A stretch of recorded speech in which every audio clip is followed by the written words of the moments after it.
Hello students, आज हम SST में ना चैप्टर 9 राष्ट्रीय आंदोलन का संगठन है 1870 के दशक से 1947 तक के बीच में जो आंदोलन वगैरह हुए ना इस चैप्टर में इसके बारे में पढ़ेंगे।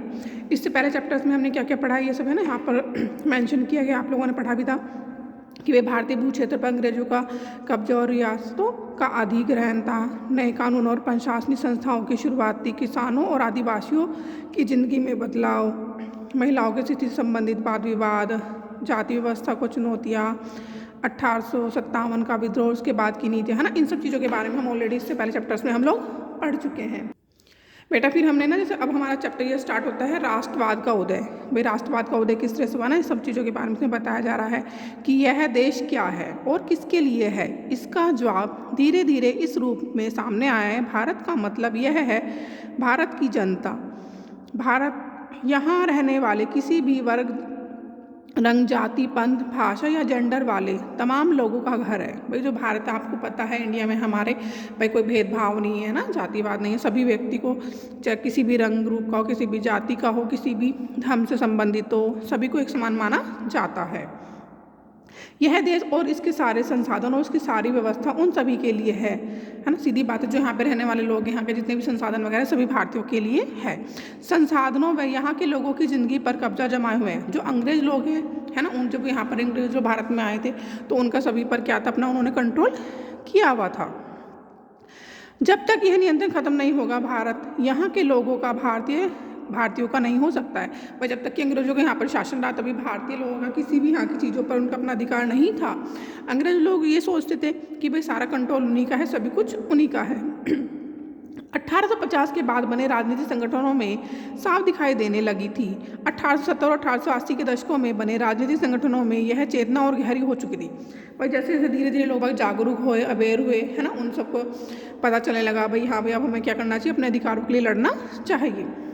ये अवेयरनेस लोगों की जागरूकता कब बढ़ी थी, 1870 से 1880 के दशकों के बीच में बने जितने भी हमारे राजनीतिक संगठन वगैरह में ना, तभी धीरे लोग है ना अवेयर होते चले गए थे। इनमें से ज़्यादातर संगठनों की बागडोर वकील आदि अंग्रेजी शिक्षित पेशेवरों के हाथ में थी। पहले के समय में क्या था कि जितने भी ब्रिटिश लोग थे, जितने भी एजुकेटेड लोग होते थे, सारी बागडोर किनके हाथ में थी, उन लोगों के हाथों में ही थी। पूना सार्वजनिक सभा, इंडियन एसोसिएशन, मद्रास महाजन सभा, बॉम्बे रेजिडेंसी एसोसिएशन और भारतीय राष्ट्रीय कांग्रेस आदि इस तरह के प्रमुख संगठन थे। यहाँ पर उन संगठनों के नाम पे बताए गए हैं जो संगठन उस समय पर है ना बनाए गए थे। पूना सार्वजनिक सभा में नाम को गौर से देखिए, मतलब वो बता रहे हैं कि उसका बता रहे हैं इसका अर्थ क्या निकलता है। सार्वजनिक मतलब सार्वजनिक का मतलब क्या होता है, का मतलब होता है सब लोगों का या सबके लिए, सर्व सभी के लिए है ना, जनिक लोगों के लिए। भाई जो भी संस्थाएं वगैरह बनी है किसके लिए, भाई सभी व्यक्तियों के अधिकारों के लिए ना पाने के लिए बनाई गई थी। लेकिन वे अपने लक्ष्य को भारत के सभी लोगों का लक्ष्य बताते थे। भाई जो हमारे पॉलिटिकल लीडर वगैरह हुए हैं है ना, इन्होंने जो भी भारत के लिए किया है वो कहते थे कि हम जो लड़ रहे हैं सब अधिकार सभी के लिए एक समान है, सभी को अधिकार दिलाने के लिए हम है ना उनके लिए एकजुट होकर है ना अंग्रेजों के खिलाफ अपनी आवाज़ उठा रहे हैं।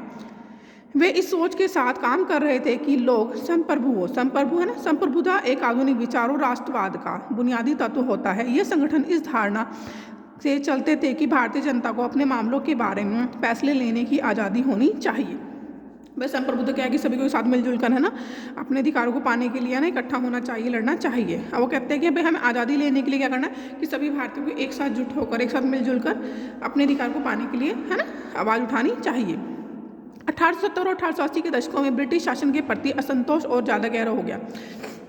जब लोग बाग धीरे धीरे अवेयर होने लगे, जागरूक होने लगे, तो लोगों में क्या होने लगा कि जो ब्रिटिश गवर्नमेंट थी है ना, उनका जो शासन था उनके प्रति लोगों में ज़्यादा असंतोष, मतलब लोगों में संतुष्ट नहीं रहने लगे है ना, वो धीरे धीरे बढ़ता चला गया।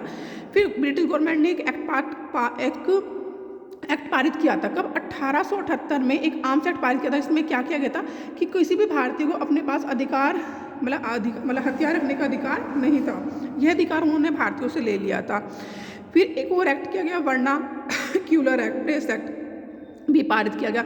इसमें क्या था, जिससे सरकार की आलोचना करने वालों को चुप कराया जा सके। देखो गवर्नमेंट ने 2 एक्ट पारित किए थे। पहला तो 1878 में क्या था कि किसी भी भारतीय को अपने पास हथियार रखने का अधिकार नहीं है। दूसरा एक्ट पारित किया गया था कि कोई भी व्यक्ति सरकार के, ब्रिटिश गवर्नमेंट के खिलाफ अपनी आवाज़ को उठाता है तो उसको चुप कराया जा सके। इस कानून में प्रावधान था कि अगर किसी अखबार में कोई आपत्तिजनक चीज़ छपती है तो सरकार उसकी प्रिंटिंग प्रेस सहित उसकी सारी संपत्ति को अपने अंदर मतलब जब्त कर लेगी। बर्नाल रूल एक्ट में क्या था कि कोई भी व्यक्ति ब्रिटिश गवर्नमेंट के अगेंस्ट कोई भी गलत चीज़ छापता है तो गवर्नमेंट क्या करेगी कि उससे उसकी सारी प्रॉपर्टी को, उसकी संपत्ति को छीन लेगी, प्लस उसके जो प्रिंटिंग प्रेस है उसको भी अपने कंट्रोल में ले लेगी। 1883 में सरकार ने इल्बर्ट बिल लागू करने का प्रयास किया। इसको लेकर काफ़ी क्या हुआ, हंगामा हुआ। इस विधेयक में प्रावधान किया गया कि भारतीय न्यायाधीश भी ब्रिटिश या यूरोपीय व्यक्तियों पर मुकदमे चला सकते हैं। पहले जितने भी कानून बने हुए थे क्या था, सब भारतीयों को है ना दमन करने के लिए बनाए गए थे, है ना, उनके लिए थे। लेकिन अब क्या था कि इसमें एक एक्ट पारित किया गया था, इल्बर्ट बिल।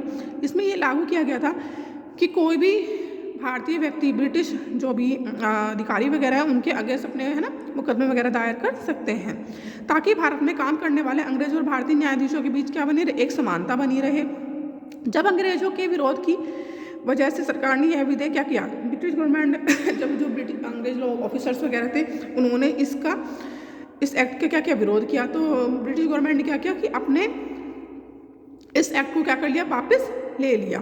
फिर इस एक्ट को वापस लेने से क्या हुआ कि जनता में क्या हुआ, असंतोष क्रिएट हो गया। फिर हमारे कहते पढ़े लिखे भारतीयों में एक अखिल भारतीय संगठन की जरूरत 1880 में महसूस हुई कि भाई भारतीय लोगों को क्या लगने लगा, 1880 दशक में उन्हें लगा कि भाई जितने भी पढ़े लिखे भारतीय लोग हैं उन्हें अपना एक अखिल भारतीय संगठन है ना बनाना चाहिए। परंतु इल्बर्ट विधेयक ने यह इस चाह को और गहरा कर दिया कि जब लोगों को लगा ब्रिटिश गवर्नमेंट क्या कर रही है कि पक्षपात कर रही है ना, सारे अधिकार क्या करते हैं मोस्टली ब्रिटिश लोगों के पास है, इंडियंस को नहीं दिए गए, तो लोगों में ये और इच्छा जागरूक हो गई कि भाई उन्हें अपना एक ऑर्गेनाइजेशन संगठन बनाना चाहिए। 1885 में देश भर में 72 प्रतिनिधियों ने बम्बई सभा में करके बम्बई में एक मीटिंग की गई, वहाँ पे भारतीय राष्ट्रीय कांग्रेस की स्थापना की। तो उन्होंने क्या किया था कि 1885 में ना जो जितने भी 72 प्रतिनिधि थे बम्बई में, उन्होंने एक मीटिंग करी, वहाँ पे उन्होंने क्या बनाया, संगठन बनाया। कौन सा, भारतीय राष्ट्रीय कांग्रेस की स्थापना का फैसला लिया। अगर पूछा जाए कि भारतीय राष्ट्रीय कांग्रेस की स्थापना कब की गई थी तो 1885 में की गई थी। संगठन के प्रारंभिक नेता, भाई इसमें कौन कौन से पॉलिटिकल लीडर शामिल हुए थे, दादा भाई नौरोजी, फिरोज शाह मेहता, बदरुद्दीन तैयब जी, WC बनर्जी, सुरेंद्र नाथ बनर्जी, रमेश दत्त, S सुब्रमण्यम अय्यर, है ना, अन्य और भी शामिल थे। बम्बई और कलकत्ता के ही थे ये जितने भी सब लीडर्स थे, कहाँ के थे, बम्बई और कलकत्ता के थे। नौरोजी व्यवसायी और प्रचारक थे, वे लंदन में रहते थे और कुछ समय के लिए ब्रिटिश संसद के सदस्य भी रहे। भाई जो नौरोजी थे वो कहाँ के रहने, भाई कहाँ रहते थे, वो लंदन में रहते थे। फिर वो ब्रिटिश संसद के सदस्य भी रहे। उन्होंने युवा राष्ट्रवादियों का मार्गदर्शन किया। सेवानिवृत्त ब्रिटिश अफसर A.O. ह्यूम ने भी विभिन्न क्षेत्रों के भारतीयों को निकट लाने में अपनी अहम भूमिका निभाई। मतलब वो लोग क्या कोशिश कर रहे थे कि सभी भारतीय के साथ मिलजुल कर है ना कोई भी आवाज़ उठाए। फिर कहते हैं प्रचारक क्या होता है, ऐसा व्यक्ति जो सूचनाओं का प्रचार, रिपोर्ट, बैठकों में भाषण आदि के जरिए किसी खास विचार का प्रसार करता हो। प्रचारक वो होते हैं जो व्यक्ति लोगों को अवेयर करे, है ना, भाई किसी रिपोर्ट के माध्यम से लोगों में भाषण दे, है ना, उन लोगों को बातें बताए। कांग्रेस किसके पक्ष में बोलने का प्रयास कर रही थी, बता रहे जनवरी 1886 में द इंडियन मिरर नामक अखबार में क्या लिखा गया था, बम्बई में आयोजित प्रथम राष्ट्रीय कांग्रेस हमारे देश की भावी संसद केंद्रक है। भाई जो ये राष्ट्रीय कांग्रेस बनी थी भविष्य में हमारी क्या बन सकती है, भाई संसद का एक केंद्रक है। भाई हाँ भविष्य में हमें संसद बनने की है ना चांसेस है, और यह हमारे देशवासियों के लिए अकल्पनीय रूप से लाभकारी परिणामों को जन्म देगी। मतलब आप ना भाई उनके ये मानना था कि भाई जो उसके आगे रिजल्ट निकलेंगे, परिणाम आएंगे, वो कैसे होंगे कि जिनकी हम कल्पना भी नहीं कर सकते हैं। बदरुद्दीन तैयब जी ने 1887 में अध्यक्ष की हैसियत से कांग्रेस को संबोधित करते हुए कहा, यह कांग्रेस भारत के किसी एक वर्ग या समुदाय के प्रतिनिधियों से मिलकर नहीं बनी है, बल्कि यह भारत के सभी समुदायों की संस्था है। जो बदरुद्दीन तैयब जी थे उन्होंने वर्ड क्या कहे थे कि भाई जो कांग्रेस बन रही है ये किसी एक वर्गीय समुदाय के लिए नहीं है, सभी है ना, सभी भारतीयों की, भाई सभी भारत के जितने भी भारत के सभी समुदाय हैं, समुदायों की संस्था, सभी के लिए संस्था बनाई गई है। यहाँ साइड में ब्रैकेट में दिया गया जो नौरोजी की पुस्तक, जो नौरोजी थे उन्होंने एक बुक लिखी थी, पुस्तक लिखी थी, उसका नाम था poverty and un British rule in India में ब्रिटिश शासन के आर्थिक परिणामों की बहुत तीखी आलोचना की गई थी। भाई उनकी जो बुक थी नौरोजी की, इसमें ना जो ब्रिटिश शासन के समय जो भी उनके आर्थिक परिणाम वगैरह हुए, जो भी उन्होंने कार्य किया, उनके बारे में ना उसकी आलोचना की गई थी। उभरता हुआ राष्ट्रवाद, धीरे धीरे राष्ट्र किस तरह से उभरने लगा है ना। अक्सर कहा जाता है कि अपने पहले 20 सालों में कांग्रेस अपने उद्देश्य और तरीकों के लिहाज से मध्यम वर्गीय पार्टी थी। भाई स्टार्टिंग में हम स्टार्टिंग के 20 सालों की बात करें तो जो कांग्रेस का उद्देश्य मतलब उसमें कौन कौन लोग मोस्टली वो लोग थे, मध्यम वर्गीय पार्टी है ना, मध्यम वर्गीय पार्टी थी। इस दौरान कांग्रेस के सरकार और शासन में भारतीयों को और ज़्यादा जगह दिए जाने के लिए आवाज़ उठाई गई। कांग्रेस का आग्रह था कि विधान परिषदों में भारतीयों को ज़्यादा जगह दी जाए, परिषदों को ज़्यादा अधिकार दिए जाएं और जिन प्रांतों में परिषद नहीं है वहाँ उनका गठन किया जाए। भाई जिन क्षेत्रों में भाई यहाँ पे क्या है भाई ये प्रांतीय परिषद वगैरह नहीं, वहाँ पे बनाए जाने चाहिए। कांग्रेस चाहती थी कि सरकार में भारतीयों को भी ऊंचे पद दिए जाएँ। भाई कांग्रेस ने क्या डिमांड की, भाई यहाँ पे जितने भी ऊंचे पद हैं वहाँ पर ब्रिटिश लोग हैं तो वहाँ पर भारतीय लोगों को भी है ना ऊंचे पद दिए जाने चाहिए। इस काम के लिए उसने मांग की कि सिविल सेवा के लिए लंदन के साथ साथ भारत में भी परीक्षा आयोजित की जाती है। जितनी भी सिविल सर्विसेज वगैरह थी उनकी परीक्षाएं कहाँ होती थी, लंदन में होती थी। उन्होंने इस चीज़ की डिमांड करी कि परीक्षाएं भारत में भी कराई जानी चाहिए। अब गतिविधि में क्या बता रहे हैं, शुरुआत से ही कांग्रेस सभी भारतीय लोगों के हक और उनकी और से बोलने का संकल्प व्यक्त कर रही थी। कांग्रेस ने ऐसा क्यों किया, बस सीधी बात है, भारतीय आवाज बनकर ही कांग्रेस सामने। साइड में दिया गया निरस्त करना। निरस्त करना मतलब क्या होता है, किसी कानून को समाप्त करना, किसी कानून की वैधता अधिकृत रूप से समाप्त कर देना।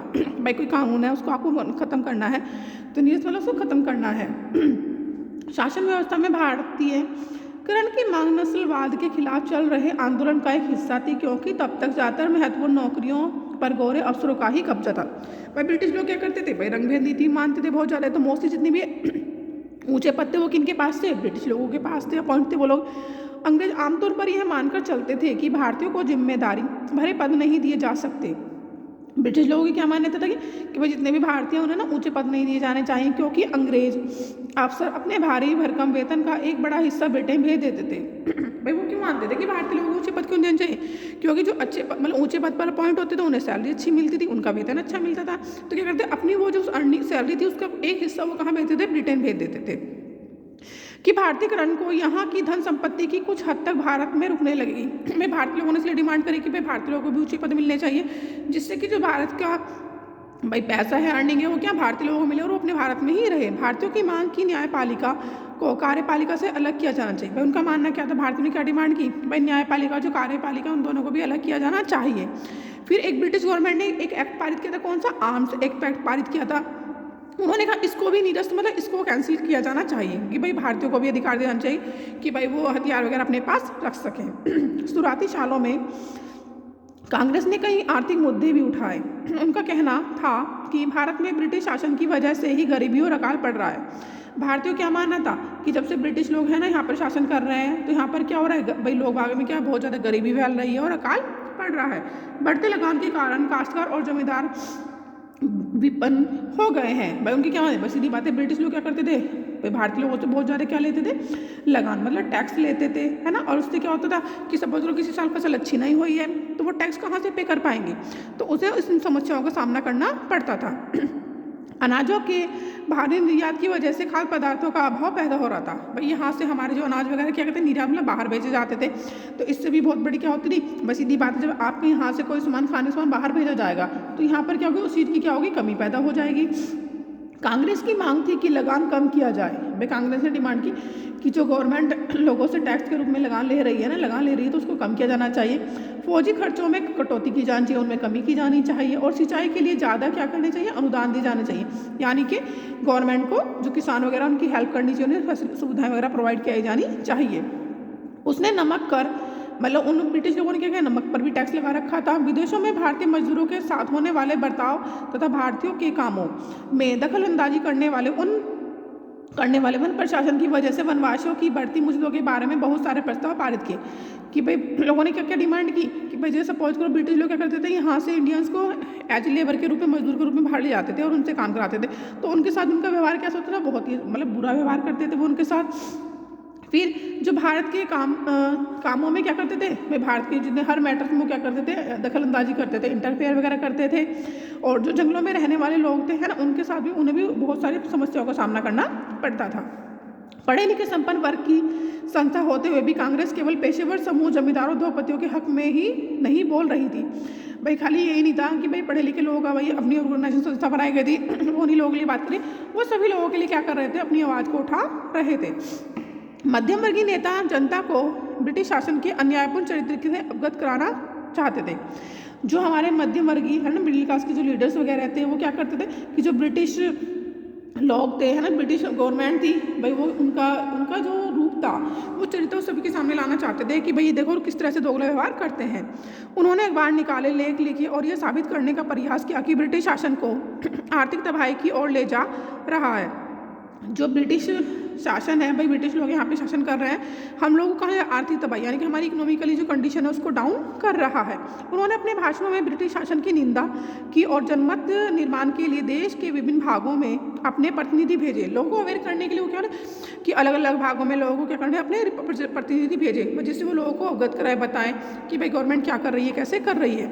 लेकिन मध्यम वर्गियों को ये भी लगता था कि अंग्रेज स्वतंत्रता व न्याय के आदर्शों का सम्मान करते हैं।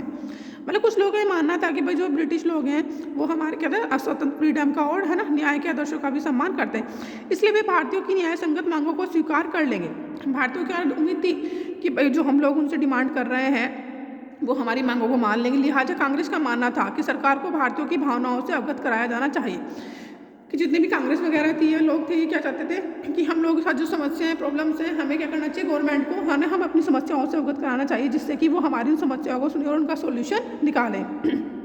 सोने की चाह में दिनशा वाचा नामक एक मध्यम वर्गीय नेता ने 1887 में नौरोजी को संबोधित करते हुए क्या लिखा। आजकल फिरोज शाह अपने निजी कामों में बहुत ज़्यादा व्यस्त हैं। वे लोग पहले की काफ़ी पहले वो लोग ऑलरेडी अमीर थे। तेलगन साहब भी व्यस्त रहते हैं। मुझे समझ में नहीं आता, अगर सभी लोग सोने की चाह में इतने व्यस्त रहेंगे तो देश की प्रगति कैसे होगी। लोग कहते हैं कि अगर तुम सोते रहोगे, अपने देश के लिए कुछ नहीं करोगे, तो हम लोग किस तरह से प्रोग्रेस करेंगे। ओके स्टूडेंट, आप इसको यहाँ पर ध्यानपूर्वक सुनेंगे और इसको पढ़ेंगे। कहीं भी कोई दिक्कत आती है, डाउट आते है तो बेटा आप हमसे पूछ सकते हैं। Okay bye, take care.